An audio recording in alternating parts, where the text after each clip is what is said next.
The folding chair creaked under Dad's weight as he shifted uncomfortably in the blazing June heat. Riverside Community College's outdoor graduation ceremony wasn't exactly the venue he'd imagined when he first started saving for his daughter's education 28 years ago. "Finally, something useful from you," he muttered under his breath, adjusting his tie as another row of graduates filed past the stage. "Maybe now you'll get a decent job." I pretended not to hear him, focusing instead on the familiar weight of my cap and gown. Around me, my fellow graduates chatted excitedly about job prospects, graduate school applications, and finally moving out of their parents' basements. At 28, I was older than most of them by nearly a decade, which only reinforced Dad's narrative about my wasted years. Mom reached over and squeezed my hand. "We're so proud of you, honey.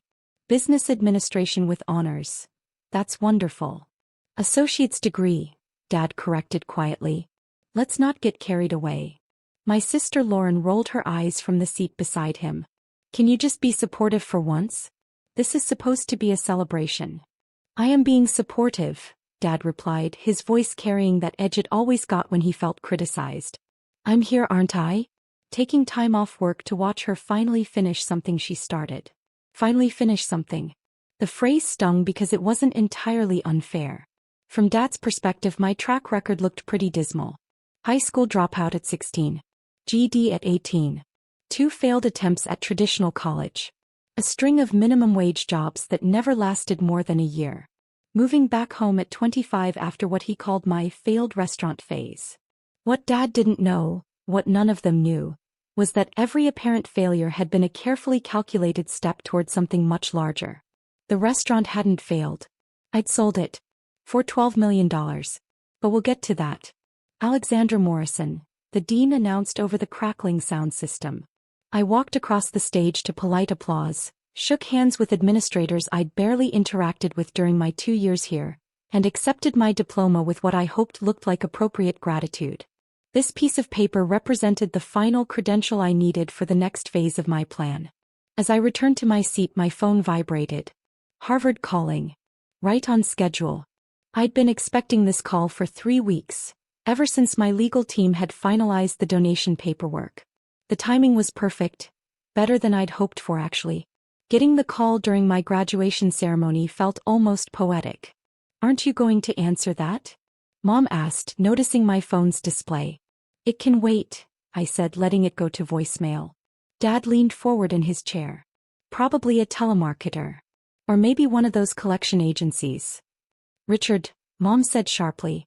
"Today is about celebrating Alex's accomplishment." I know. I'm just saying she should be focused on finding real employment now. Not getting distracted by whatever get-rich-quick scheme she's cooking up next." My phone buzzed again. "Harvard. Someone really wants to reach you," Lauren observed. This time I answered. "Alexandra Morrison speaking." "Ms. Morrison, this is Dean Catherine Walsh from Harvard University. I hope I'm not catching you at a bad time." "Not at all," I said, aware that my family was listening to every word. "What can I do for you?"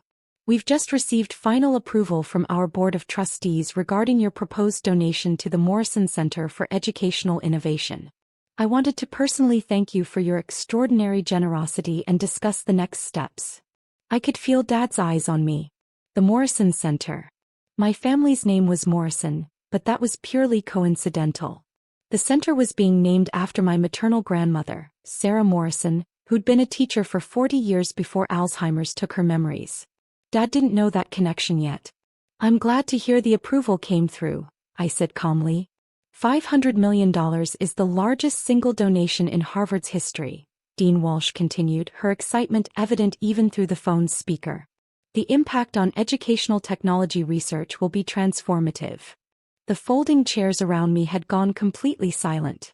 Dad's face had turned an interesting shade of pale, while Mom looked like she'd misheard something important. "That's wonderful to hear," I said. "I'm particularly excited about the AI-powered learning platforms we discussed." "As are we. Your background in educational technology makes this partnership especially meaningful. Speaking of which, I wanted to confirm the press conference details for Monday's announcement." "Press conference?" Dad's voice cracked slightly. I held up a finger indicating I needed to finish the call. Monday at 10 a.m. works perfectly, I told Dean Walsh. Will President Morrison be available for the announcement? She'll be there personally. This donation will allow us to revolutionize how students learn across all disciplines.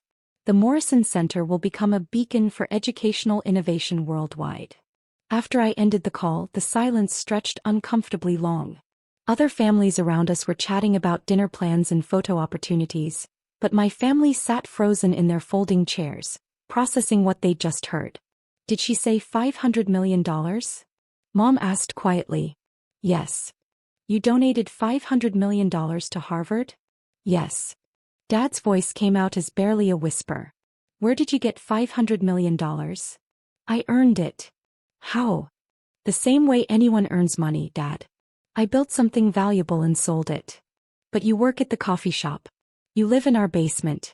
You drive that 15-year-old Toyota. I own the coffee shop, I corrected gently. Along with 47 other locations across 3 states.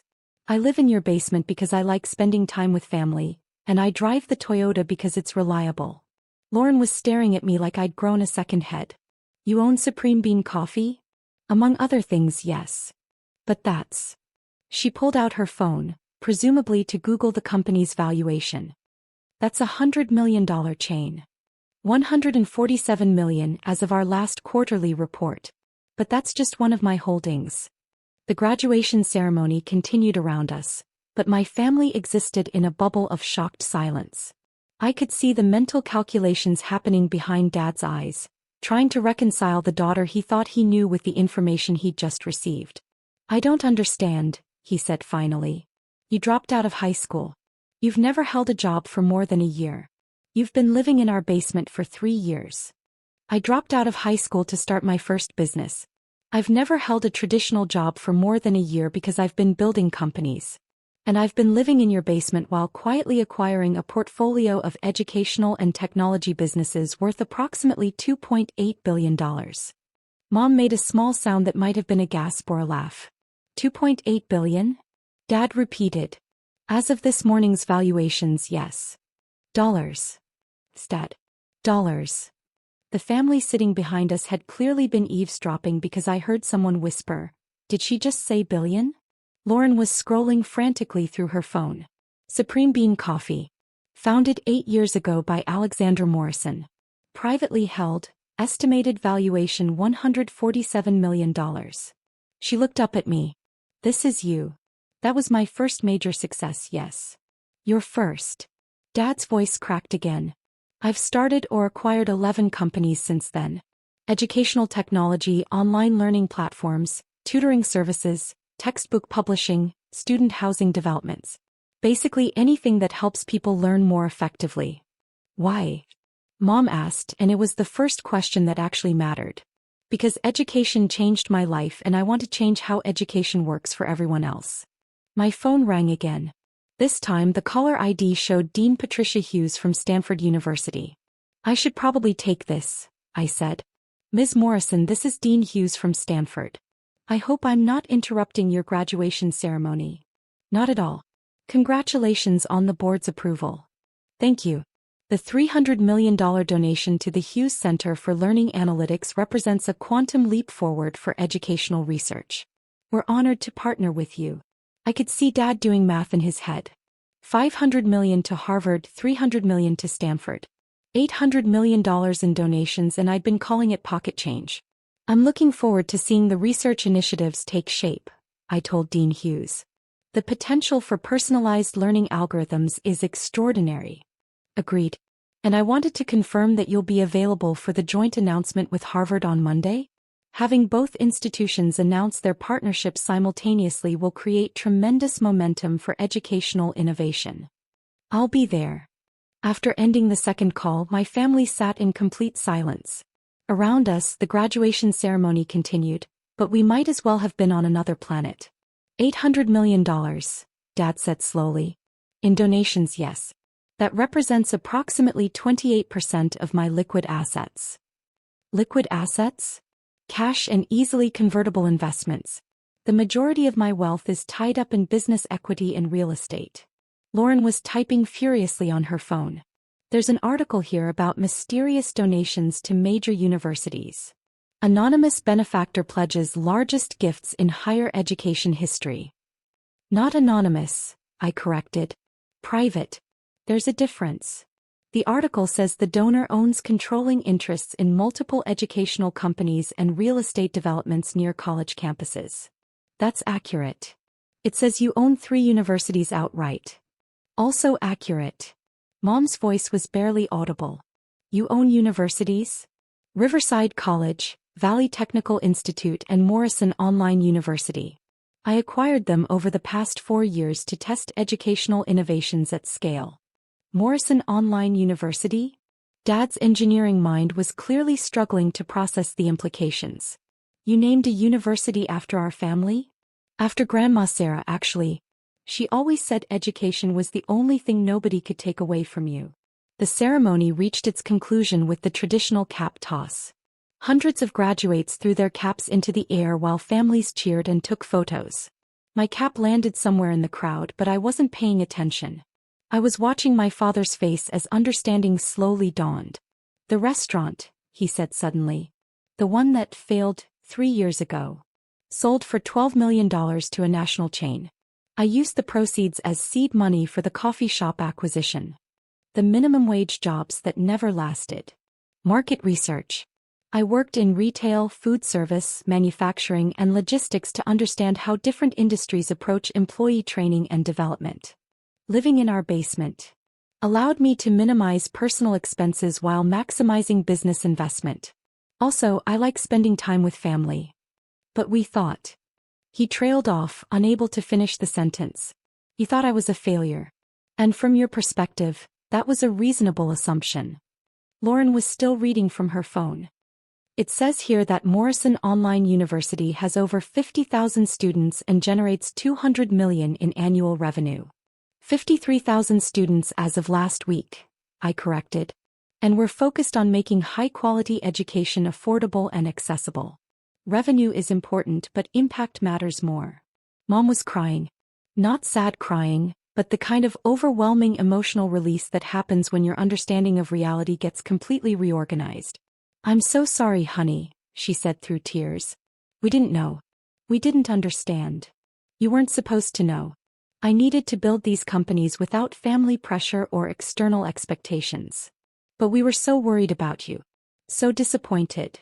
I know. And I'm sorry for that. But I needed the freedom to fail without disappointing anyone. Building businesses is risky and most attempts don't succeed. If you'd known what I was trying to do, every setback would have become a family crisis. Dad stood up abruptly, walking toward the parking lot. After a moment of hesitation, I followed him. I found him leaning against his car, staring at the community college campus where I'd just graduated with an associate's degree in business administration. $2.8 billion, he said without looking at me. Yes. And you've been living in our basement, letting us think you couldn't get your life together. Dad, I have gotten my life together.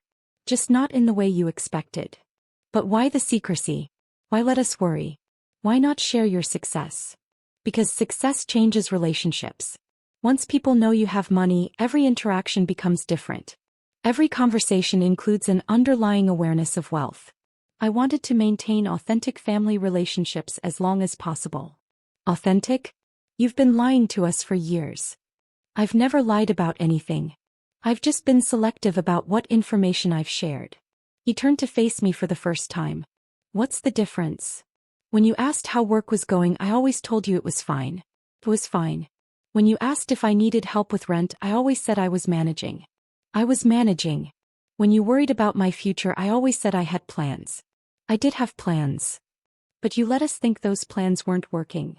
I let you think what you thought.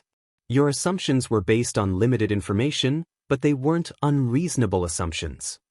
We stood in silence for several minutes, watching families load graduation decorations into their cars. I'm proud of you, he said finally. I know. And I'm ashamed of myself. Why? Because I should have been proud of you all along. Not because of the money, but because of who you are. The determination, the vision, the willingness to pursue your goals despite everyone else's doubts. Dad, you were being a good father. You saw your daughter making choices that looked risky and unsuccessful, and you worried about her future. That's what parents are supposed to do. But I was wrong. You were working with incomplete information. There's a difference. My phone rang again. This time it was my assistant. Alex, I have Dean Martinez from MIT on the other line. She says it's urgent regarding the announcement. Put her through.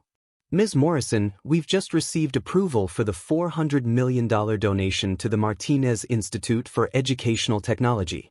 The board is thrilled about the partnership. $400 million to MIT. That brought the total announced donations to $1.2 billion. Dad was staring at me with an expression I'd never seen before. Not disappointment or worry or frustrated love. Something closer to awe. How many universities are you donating to? He asked after I ended the call. 17 in the first phase.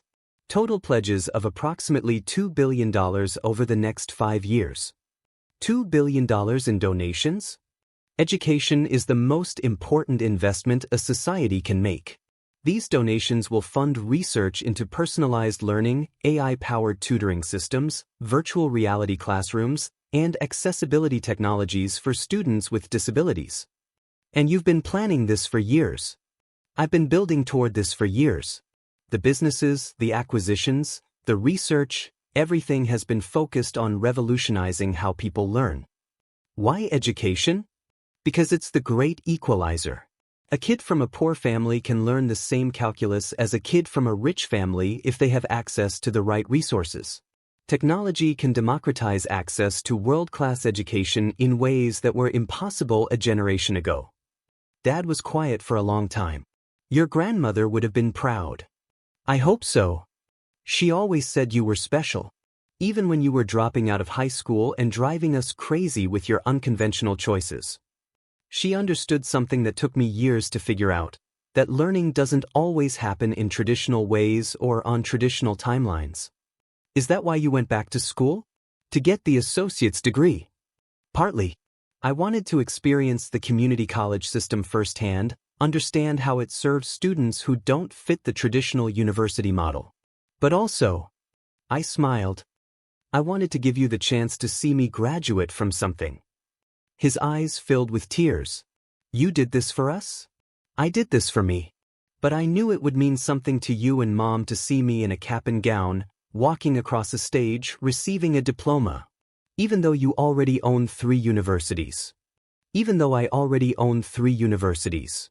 We walked back toward the graduation crowd, where Mom and Lauren were waiting with questions written all over their faces. So what happens now? Lauren asked as we approached. Now we go to dinner and celebrate my graduation. Tomorrow I'll continue working on the integration plans for the university donations. Monday we'll have press conferences at Harvard, Stanford, and MIT to announce the partnerships. And after that? After that, I'll keep building. There are still millions of students around the world who don't have access to quality education. That's a problem worth spending a lifetime solving. Mom hugged me tightly. I can't believe our daughter is going to change the world. I'm going to try. No, Dad said, putting his arm around both of us. You're already changing it. You've been changing it for years. We just didn't know we were watching it happen. As we walked toward the parking lot, Lauren was still scrolling through articles about educational philanthropy and mysterious donors. There's something else, she said suddenly. The article mentions that you're only 28 years old. It says you're the youngest person in history to make donations of this magnitude to higher education. That's probably accurate. And it says you started your first business at 16, right after dropping out of high school. Also accurate. So when Dad was worried about you wasting your potential, I was actually maximizing it. Just not in ways that looked conventional from the outside. Dad stopped walking. 16 years old. You were 16 when you started building all this. I was 16 when I realized that traditional education wasn't going to give me what I needed to accomplish my goals. So I created my own education. By dropping out of high school. By starting businesses, failing, learning from the failures, and trying again. By reading everything I could about entrepreneurship, technology, and education. by working in different industries to understand how the world actually works. And we spent 12 years worrying that you'd thrown your life away. You spent 12 years being loving, supportive parents who wanted the best for their daughter, even when you didn't understand her choices. As we reached our cars, my phone buzzed with a text message. My assistant, confirming that all 17 university partnerships had received final board approval. $2 billion in educational donations, officially approved and ready for Monday's coordinated announcement. One more thing, I said as Dad fumbled with his car keys. The press conference on Monday. I'd like you and Mom to be there. Why? Because none of this would have been possible without the values you taught me. The importance of education, the willingness to work hard for your goals, the responsibility to help others when you've been blessed with success. But we didn't support your choices. We didn't believe in what you were doing. You didn't have to believe in my specific choices to give me the foundation I needed to make those choices successfully. You taught me integrity, persistence, and compassion. Everything else was just application. Dad looked at the community college campus one more time, then at me standing there in my graduation gown, then at the phone that had been ringing all afternoon with calls from Harvard, Stanford, and MIT. I still can't quite believe it, he said. What part? That my daughter who just graduated from community college is about to become the most important philanthropist in higher education. Former dropout, I corrected with a smile. Community college graduate. And future catalyst for educational revolution. Future? Dad, the donations are just the beginning. Wait until you see what we're going to build with them. As I drove home that evening, to my basement apartment in the house where I'd grown up, I thought about the look on Dad's face when he'd finally understood what I'd been building all these years. Tomorrow, the world would learn that a 28-year-old community college graduate had just pledged $2 billion to revolutionize higher education. The media would want to know how someone so young had accumulated so much wealth, and why she'd chosen to give so much of it away. But tonight I was just Alex, the high school dropout who'd surprised her family by turning out differently than anyone had expected. The basement dweller who'd quietly changed the world while everyone thought she was wasting her potential. The community college graduate who'd just proven that success looks different for everyone, and sometimes the most unconventional paths lead to the most extraordinary destinations. Monday would bring press conferences, media attention, and public recognition. Tonight, I had something better. A family who finally understood that sometimes the daughter who worries you the most is the one who's been making you proud all along.